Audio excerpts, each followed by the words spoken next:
And welcome back into another episode of the Southeastern Conversation. Happy Monday, January 19th to you. Had a wild weekend of SEC hoops. A lot of very surprising outcomes. You know, you had a couple really, really close games. Had a couple where lead gets the lead vanishes, I guess you could say, for this Tennessee team, as it was a inexplicable second half for that group. Florida and Vanderbilt play an instant classic. Georgia takes it to Arkansas. Alabama kind of got into a little bit of a sweat on the road. A lot of really, really fun games to get into. We'll get right into it. Starting with that collapse up in Knoxville, Kentucky. The Cardiac Cats doing it once again. They did it against LSU. They do it once again against Tennessee. They win this one 80-78. Tennessee took a 42-31 lead into halftime. Tennessee led, though, by as many as 17 points, and the Wildcats once again get it done late on the road. This is just a pitiful, pitiful collapse from this Tennessee group. There's really no other way to spin it. Shout out to my guy Ryan Shumpert over at Rocky Top Insider. Had a couple really good stats that just showed how bad of a defensive performance this Tennessee team put on. You allowed 49 second half points. Kentucky scored on 71% of their possessions. They allowed 13 offensive rebounds, which turned into 17 second chance points. And after forcing 8 turnovers in the first half, they turned it over just once in that second 20 minutes of play. So Tennessee's defense completely collapsed in that second half. You only score 36 yourself. You give up 49. What's tough to me is that you knew that this was on the table. You know, this didn't come out of nowhere. It wasn't the LSU game where they find a way to go out there and get just a miracle win on the road. You saw it happen the game before you. You know that you're coming into halftime and you got to say, oh, this is 0-0 ball game, guys. We know that this is a Kentucky team that can go out there and can kind of just flip the game on its head in an instant. And that's exactly what happened. A lot of that due in part to the play of Denzel Aberdeen. He was unbelievable. He scored 22 points on the night, 18 of those 22 points coming in that second half, 7 of 10 from the field, 3 of 5 from deep. That Kentucky team just didn't feel like they could miss. They went 6 of 10 from 3. You shoot 60%, obviously, with that number from 3. You shoot 50% as a whole as a team from the field. Otega Owe had 8 points. Mo Diabate had 8. Colin Chandler with a couple big threes. And then also really the game-sealing steal, as you got word that Colin Chandler just overheard the play call right before Tennessee was kind of going down there and looking, to go and get that bucket. Colin Chandler says, "Oh, I knew what they were running. I heard them talking about that play call. I jumped right in front of the pass. Boom, you get a layup." And that was pretty much all she wrote for this Tennessee team. It's frustrating, man, for this Tennessee group right now. You feel like you kind of just get a half-by-half performance. In the first half, Jacoby Gillespie looked good. You got 14 points out of him. He hit 3 big threes. He goes 4 for 6 overall from the field. Unfortunately, nobody else was there to help him. Felt like Dwayne Brown, the true freshman, was kind of the only other guy out there offensively that was giving you a little bit of a shot in the arm, but it felt like it was Gillespie doing a lot of the heavy lifting. And you then get into the second half, and he's only able to score 10 points. He goes held to just 1 of 3 shooting from 3. I thought that Mark Pope defense definitely adjusted a little bit to try and say, all right, you take away Gillespie, you feel like you take away a lot of this Tennessee team. Luckily for them, Nate Ament got a little bit more involved, 14 points in that second half, 5 of 5 from the free throw line too. We've highlighted his free throw struggles.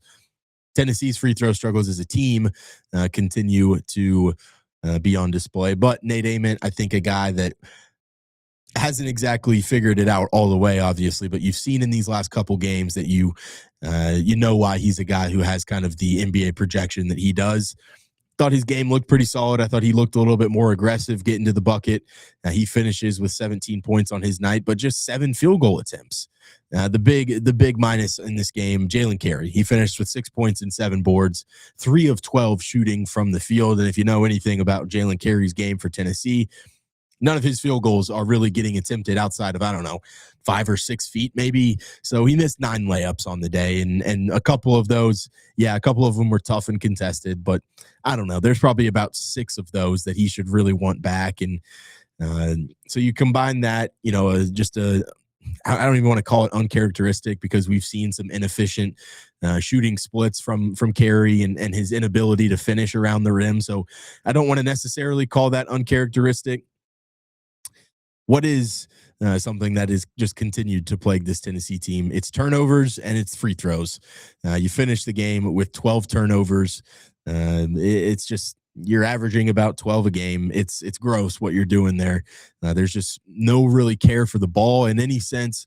You get those 12 turnovers and then you shoot 69% from the free throw line as a team. And I know that, this was a Kentucky team that didn't exactly go out there and shoot the free throw that great, 13 to 21 themselves at just 62%. So even worse than you did. But I look at Tennessee and I look at a lot of these losses and I see missed free throws down the stretch. You get fouled and you're not able to, make the front end of a 1-and-1 or something like that. And it's just, you're not doing the things that can kind of bury your opponents at times. And you leave 9 points out there at the free throw line. I don't expect you to go 29 to 29, but I expect you to go, 24 to 29, 23 to 29. That would have won you the ball game, going 23 to 29 at the free throw line. But this Tennessee team just continuing to not really be able to do the little things right. It's frustrating, man. It kind of feels like, you're getting the points out of Jacoby Gillespie, but it still just doesn't even feel like you're getting kind of the overall production and leadership. 4 turnovers, obviously, to go with those 8 assists. So turnover to assist ratio, not bad, but also not really exactly what you're wanting. And especially just the very costly turnover down the stretch. That was brutal for this team. I also, I feel like this is a Tennessee team that kind of constructed their roster around that front court, and I just don't feel like you're getting it, man. I mentioned the 3 of 12 from Jalen Carey, just 6 points on the night for him, but Felix Okpara only attempts 3 field goals on the night. He has 5 points, but you add in what Carey did, what Okpara did, and then JP Estrella just getting 4 points and no rebounds on the day. I thought that was really just uncharacteristic stuff. And I use the word uncharacteristic, but it is like these guys just continue to show us who they are.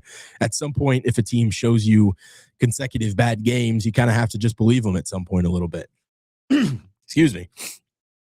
But this is a Tennessee team that really needs to kind of find some more consistency, at least out of Nate Ament, just scoring wise to kind of shoulder that load a little bit. But some of your other guys, man, Bishop Boswell's got to be a little bit better than 4 points. You saw the true freshman Amari Evans. He gives you 8. Like, if we're going to need to rely on Amari Evans to go score, let's give him more than 16 minutes. Let's push him into the 20 plus. The kind of the 20 plus minutes a game mark, because if you're going to have to rely on him shooting and scoring to go win you some ball games, then let's not just park him on the bench and ask him to come in kind of small sample sizes and ask him to have to go out there and, score 10 or 12 and only play in 16 minutes. I think that's too much on a guy like his plate. So that's a really tough one for Tennessee. That's one that does not make you feel great going down at home. I would imagine that Tennessee's ranked streak in the AP poll probably going to come to an end. I believe that ended at 90 weeks. If Tennessee falls out of it this week, you don't play a midweek game, so I'm sure it's going to be a long week in practice for those boys. But you got 2 road games after this, man, and it's against 2 of the better teams in the conference. You're going to go on the road to Bama this Saturday, and then you're going to turn around on Tuesday, and you're going to go on the road to Georgia. So for a Tennessee team that hasn't really stepped up to the plate and responded in, emotional situations and late game situations, I don't have a whole lot of confidence in this Tennessee team, and I don't think you should really be trying to give yourself too many reasons why. They're kind of just telling you who they are right now. We'll see if this team can turn it around down the stretch. Number 19, Florida takes down at number 10, Vanderbilt on the road, 98-94. For my money, this was my game of the weekend around the conference for sure. Hell, maybe even around the country. What a game. And this was just kind of strength on strength, what we talked about. We thought it might be able to be, the elite guards of Vanderbilt versus the elite front court of Florida. And I think you kind of saw that play out a little bit. Funny note here before we really get going. 3 Florida jerseys didn't make the trip. You saw Boogie Fland wearing number 33 and Xavier Lee wearing number 99. Xavier Lee, I think, has to wear 99 for the rest of the year. I'm going to start with him. 33 minutes. He gives you 20 points in this game. That was huge. 8 of 13 from the field, 3 of 7 from 3. We've talked about just his overall inefficiency and how his shooting splits have been bad. We saw Boogie Fland improve a little bit over the last couple games, but Lee hasn't exactly been giving that to you. Boogie Fland only has 7 points on the night, 3 of 7 shooting. So offensively, not the night that you expected from Fland, but I think that's a huge response to be able to get that from Xavier Lee. And especially, how about the big 20 minutes of Isaiah Brown off the bench, man? 14 points in 20 minutes, knocked down a couple big threes, and had 4 boards to go with it, 1 steal and a block. So was bringing it on the defensive end as well. But, man, I feel like that's kind of the secret sauce for this Florida team. You get at least 2 guards going and you get those front court guys working. And I think we clearly see that this is a Florida team that, won the national championship last year. I don't think people were penciling them in to go back to back necessarily, but also, man, that's a Florida group that is, when they get it together, man, they can go out there and they can win another national championship. And coming off of the play of Ruben Chenyelu, we talk about teams that have been constructed through their front court. Tennessee, those guys aren't scoring. Florida's bigs are scoring. The Tennessee big men combined for 15 points of Okpara, Carey, and JP Estrella. Well, you look at Florida, 20 points for Ruben Chenyelu, 18 points for Thomas Houck, and 16 points for Alex Condon. And all 3 of those guys nearly get double-doubles. Chenyelu has a double-double himself. 20 points, 7 of 9 from the field. Perfect, 6 of 6 at the free throw line. 10 points, 3 assists. 3 blocks as well to go with him on his line. So Chenyelu, one of those guys that has been probably the best big man in the country for my money, just in terms of size and physicality and like imposing your will. I know that Cam Boozer over there at Duke does a really good job just in terms of scoring the ball and playing balanced and playing on 2 feet. But Ruben Chenyelu, when it comes to just forces inside, it's hard to find someone better than that. You get Houck to knock down a couple big threes, 8 rebounds, 2 assists to boot, and then Condon as well, 16 and 8 for him. So just a fantastic night for that Florida team shooting the ball, 52% from the field, 38% from 3.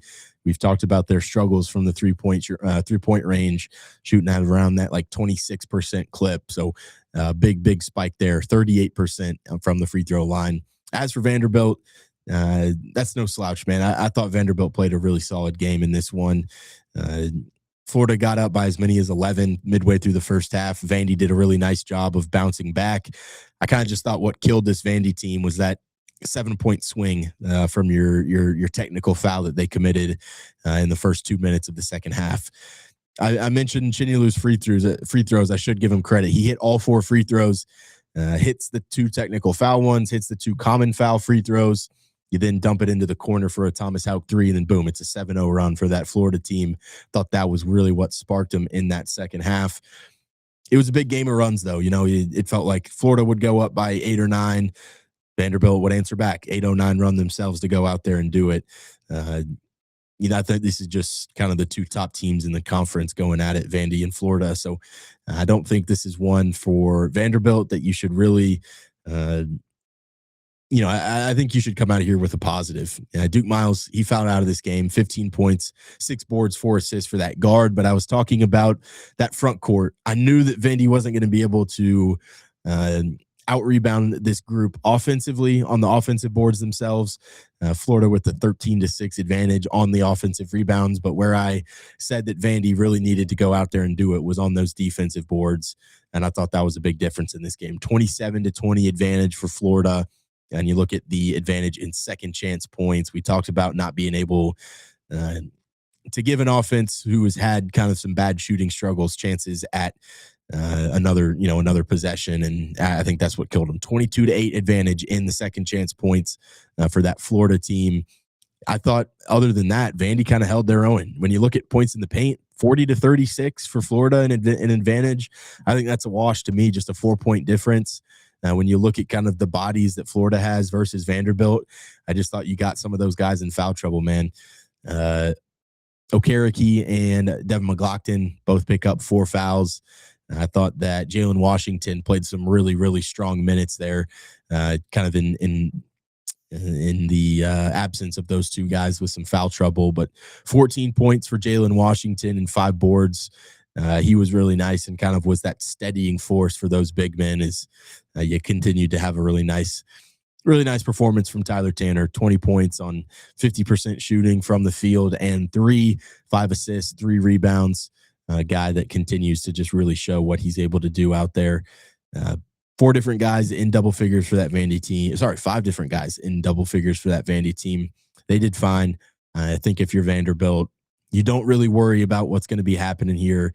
Yes, you drop now back-to-back SEC games to Texas and Florida. You've got one coming up on the road against Arkansas. You then go, at Mississippi State and then home against Kentucky. I don't think it's not gonna shock me if if Vanderbilt drops a couple SEC games here in the next week or so. I don't think I would be hitting the panic button and saying, "Oh no, this team doesn't have it for March." I just think they're kind of hitting a bad part of their schedule. You got kind of caught up by Texas there. You play a hard fought game against Florida. Yeah, it sucks to lose that one at home. But man, I think that's a Vanderbilt team that kind of went out there and was wondering how they were going to look like against a bigger, more physical team after kind of Texas dominated them. I thought they definitely stepped up to the charge. That's just Florida making a couple too many buckets when it was big time there. So Florida takes that one 98-94. Number 21, Georgia takes down number 17, Arkansas, 90-76 in this game. And the first half was really the biggest reason why. Georgia took a 45-32 lead going into the half. They forced 11 Arkansas turnovers in that first half. They scored 17 points off of those turnovers as well. I thought that was really the difference in this ball game for that Georgia team.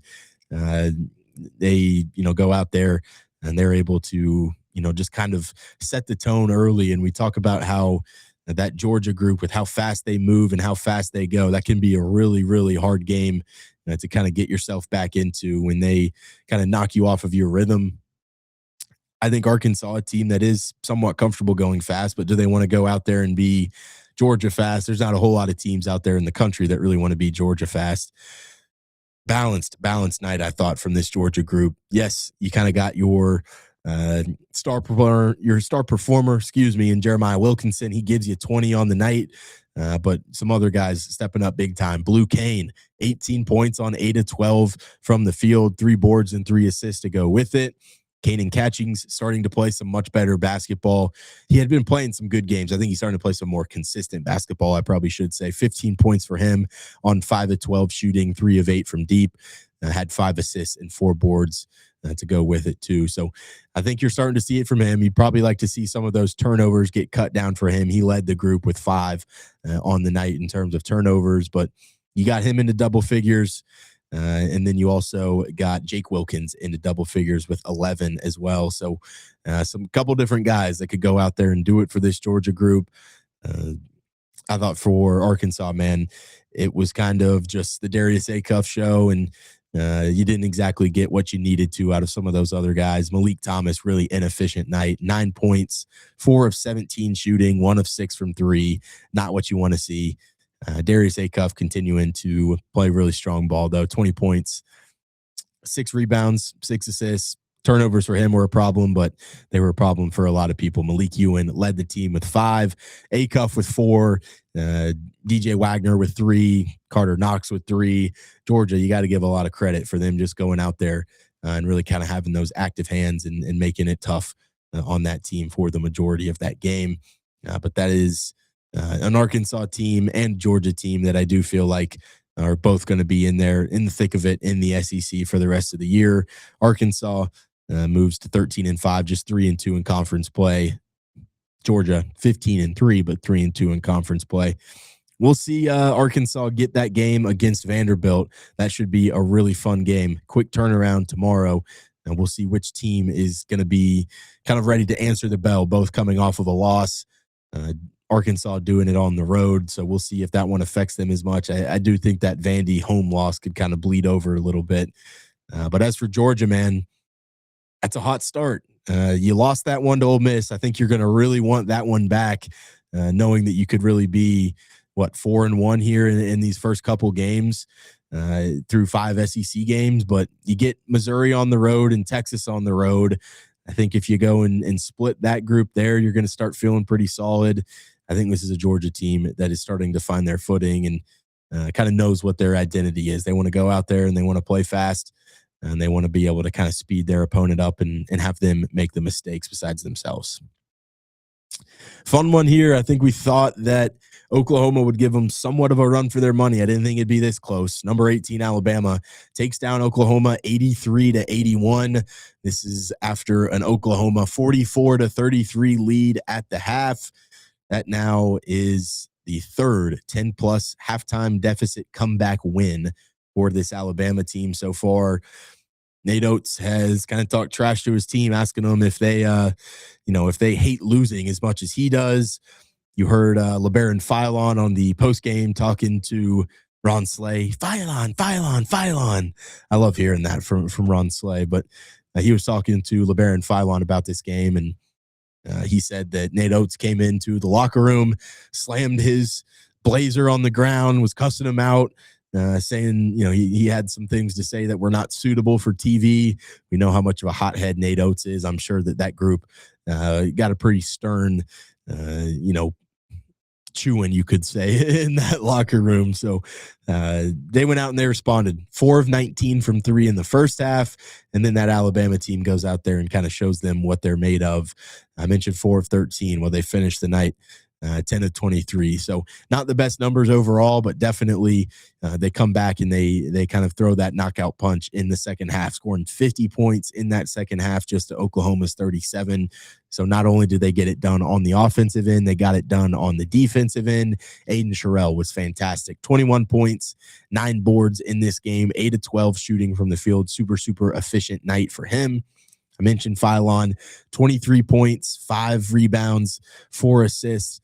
He's a guy, man, that just does a great job of kind of being the floor general for that Alabama team. And they go as he goes. And most of the nights, he's going pretty hard. So, you get out of this one alive if you're Alabama. As for Oklahoma, God, this was tough. You're down by 3 with 10 seconds left. They fouled Xavier Brown. You're thinking, all right, 3 free throws, get to overtime. Let's see what happens. He makes 2 of 3. They got to foul Bama. On the other end, Amari Allen only makes 1 of 2 free throws, so you still got a chance. Oklahoma takes a deep 3. Not a terrible look, not the best look, I thought, but probably for Oklahoma and the way that team kind of rolls, it was a pretty decent look.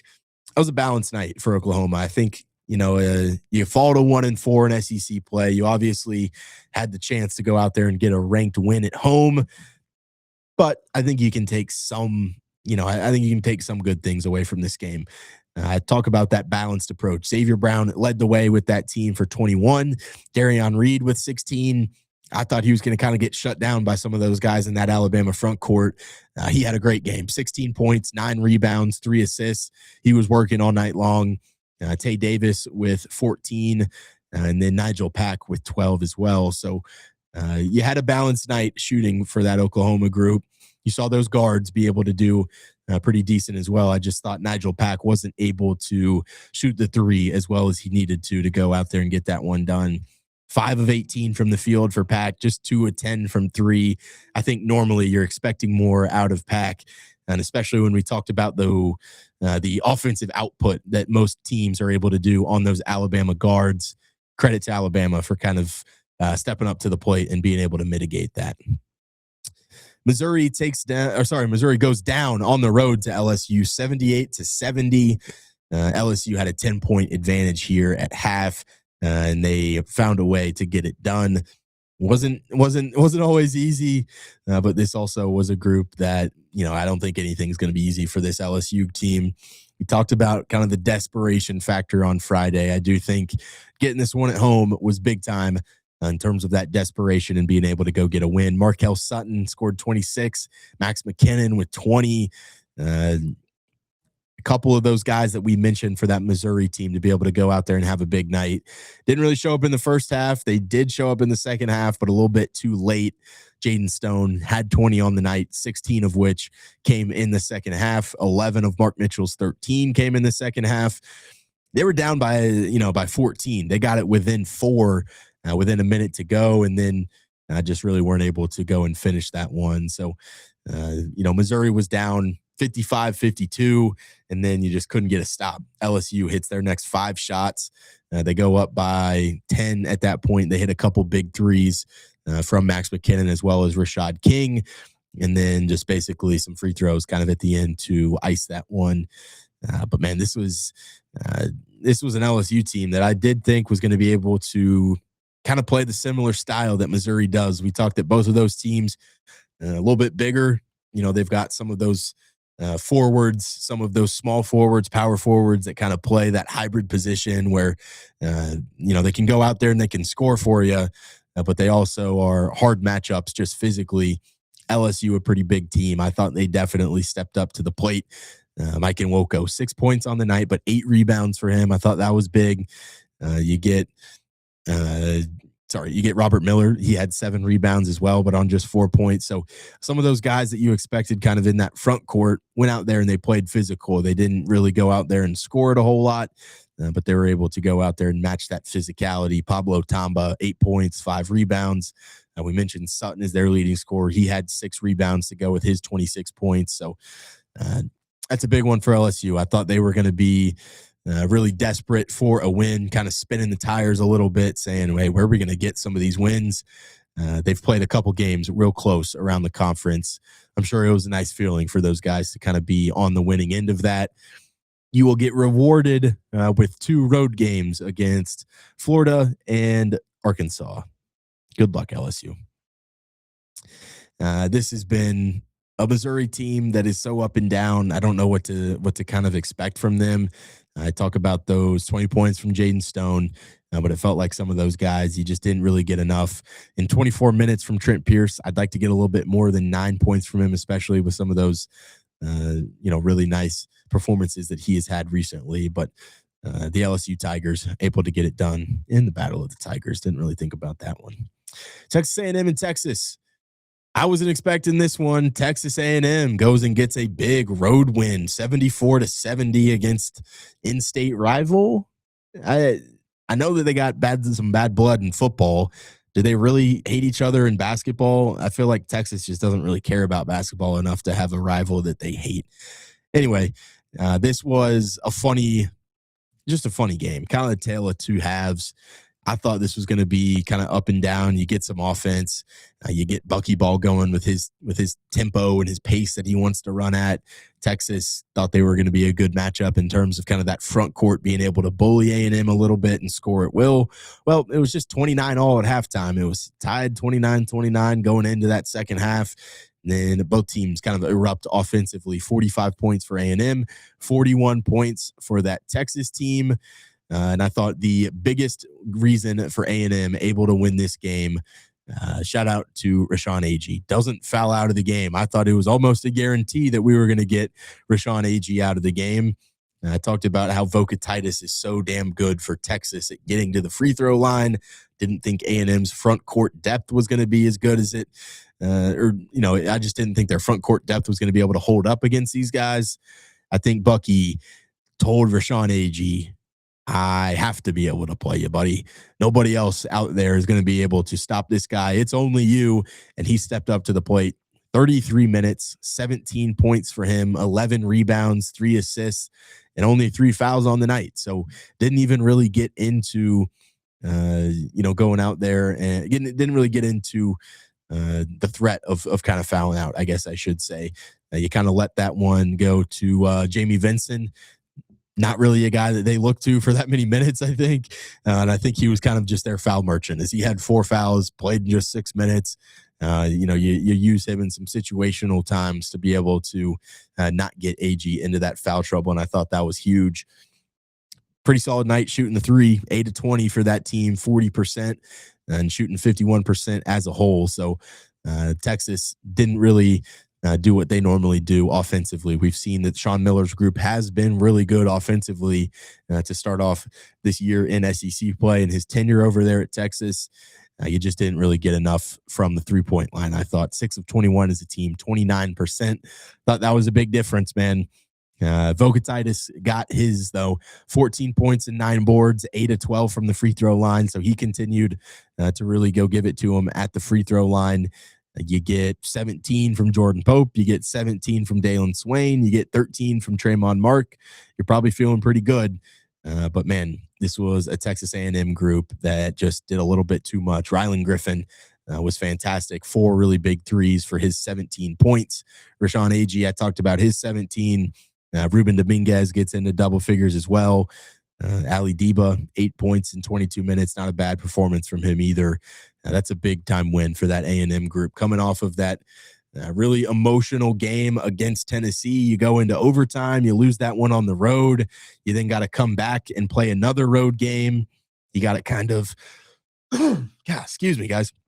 You got to kind of get this thing out of your hair a little bit, and you go on the road. I think that was a spot for a first-year team and a first-year coach that you think, all right, are we going to be able to go and do this? And able to get it done. 12 of 19 from the free throw line, too. Not a great free throw shooting performance from that group, but you were able to go out there and be able to get a big road victory. 4-1 start now in SEC play for Texas A&M. Now they will face Mississippi State and South Carolina for their next 2 games, both of them coming at home. I think this is an A&M team that is all of a sudden going to go play a really important stretch there in February. I think they're going to be 6-1 in conference play, though. And they're going to go play at Georgia, at Alabama, home against Missouri, home against Florida, home against Missouri, and then at Vanderbilt. You talk about a 6-game stretch there. I think that's a really important stretch for that A&M team. Don't want to look too far ahead, but you kind of need to stack up as many SEC wins as possible to just give yourself a little bit of breathing room for a stretch like that. I think there's a very good possibility A&M gets to 6-1. Auburn takes down South Carolina. Thought this one wasn't going to be as close as it was. Auburn 71-67 victory. Filip Jovic had a really nice game in this one. 23 points for him. Efficient night, 9 of 12 from the field, 6 rebounds, 2 steals, and a block. Jovic is a fun player to watch. Not really the performance that you would expect out of some of those other transfers. We have talked ad nauseum about kind of Keyshawn Hall, Keyshawn Murphy, Kevin Overton. Keyshawn Hall didn't really give you the stuff that you would have thought. 4 fouls for him, gets into foul trouble, plays just 14 minutes, ends his night with 8 points on 2 of 7 shooting. So credit to A&M for kind of getting him into foul trouble, not making him as much of a threat. Unfortunately, though, Filip Jovic kind of picks up the slack there. 30 minutes for him, 23 points, like I said. Another night, stop me if you heard this again when I bring up an Auburn recap. Tahad Pettiford, single-digit night, 2 of 8 shooting, 1 for 5 from 3. Looked a little bit better in terms of like assist-to-turnover ratio, 5 assists, 1 turnover. Just 2 boards, though. Had a couple of blocks. Showed it a little bit on the defensive end, but this is a guy in Pettiford that has to play better for them to elevate their ceiling. You got it from some other guys. I brought up Filip Jovic, Sebastian Williams-Adams, 11 points, 8 rebounds, 3 steals. He's going out there and doing it, but it's just you got to get something else from one of those guards. And when you add in, no points from Elijah Freeman in his 22 minutes, it just feels like you are really kind of scraping the bottom of the barrel. And that is exactly what they did. No offense to you, brother, but Blake Muschalek, this like 6'2", 6'3" white boy that's on the end of the Auburn bench, he got 6 minutes in this game. Like, to me, that is showing you why are you getting any sort of time in this ball game? To me, that shows that this is a team that's like desperately looking for some sort of life from their guard play, and just doesn't feel like they're getting it right now. They get away with a win at home, but I think for an opponent like South Carolina, you probably would have liked to win by a little bit more than 4, and you probably would have liked to have shot better than 2 of 19 from 3. They shot 11% from 3 as a team. Gross stuff. You add in 11 turnovers as well. Luckily for them, you turned South Carolina over even more. They had 15 turnovers on the night compared to Auburn's 11, but really just kind of a gross game all the way around. 24-30 at half. You got some offense in the second half, but this first half was ugly, ugly, ugly. Michi Johnson led the way for this South Carolina group. 17 points for him. Inefficient night, though. 6 of 17 shooting. I'd say probably pretty good for him, though, just in terms of overall stat line. Those 17 points, 6 assists, 5 boards, 3 steals. He's kind of their do-it-all player, and he had to do a lot of it. You got a decent amount of guys into double figures, but just not able to go get it done. Elijah Strong with 10, Mike Sheravance with 13, Kobe Knox with 12, Miles Stute with 6, EJ Walker with 6 as well. So it just feels like this is a South Carolina team that had a chance to go and get it done on the road. Those games aren't going to come up too often anymore, and that's a tough one when Jovic drops 23 off the bench and kind of just beats you on a night where Auburn didn't have their A game, probably didn't have their B game. Hell, I don't know if they had their C game. South Carolina will have a big opportunity tomorrow at home to be able to beat Oklahoma. When you talk about SEC wins, few and far between for teams like Oklahoma and South Carolina, kind of a bad on bad in that Tuesday night slate there. The Egg Bowl was awesome, not in terms of efficiency or shooting wise, though, but it was a close one. Ole Miss wins 68-67. Close your eyes if you want to hear some of these stats, though. Maybe not close your eyes, close your ears, close it all. Gross. 2 of 20 from 3 for Ole Miss. 5 of 27 for 3 for Mississippi State. This was disgusting. I was watching this game and I couldn't even believe what I was looking at sometimes. When you look at the first half in this game, Mississippi State went 0 of 12 from 3. Ole Miss, 1 of 13. We watched 25 threes get attempted, and we made 1 in an SEC basketball game. I don't care that it's 2 of the worst teams in the conference. That was disgusting basketball to watch. I didn't have much fun watching it. I mean, it's gross. 8% from 3. How do you even do that? 12 of 38 from the field for Ole Miss, 12 of 30 for Mississippi State. We're lucky that these guys hit some free throws because, my goodness, some points were coming at an absolute premium. Mississippi State's not going to win too many ball games this year with those shooting splits from Josh Hubbard and Jaden Epps. You look at their full game log. Josh Hubbard, 13 points, but 3 of 16 shooting from the field on 2 of 8 from deep. Jaden Epps, 14 points, but on at 4 of 18 from the field, just 1 of 12 from 3. So those guys go 3 for 20 from 3. The rest of the team, like I said, 5 of 27. So those guys are their lifeblood behind the behind the 3-point arc. Like, if you're not going to be able to get a 3-point shot that goes down from Josh Hubbard or Jaden Epps, good luck finding it on this Mississippi State team. Achor was one of the other guys that had a 3-point on this night. So this is just a hard watch, both teams that are just really, really it's hard to kind of find the silver lining for either of these groups. I feel like for Ole Miss, AJ Storr, I guess, for how inefficient those guys were. Storr finished with 17 points.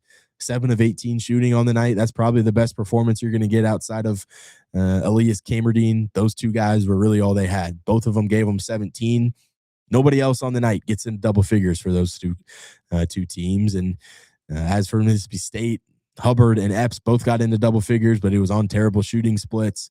Thank goodness they had Jamarian Davis Fleming, 13 points, 8 rebounds for him and 4 blocks. Really, really big stuff out of him on that front court for Mississippi State. The young freshman, in-state guy, should be a fun player to kind of see develop if Chris Jans can keep him in the building. I think he's got a lot of potential. I think he was a guy that kept them in this ball game, but when it comes down to it, man, that is just bad shooting overall. I think really the only way that Ole Miss won this game was able to go out there and have a couple more attempts doing it, man. You lost the rebounding battle. Steals about the same, turnovers about the same. You committed a few less turnovers than them, so maybe that's where you did it. But this was a gross game to watch.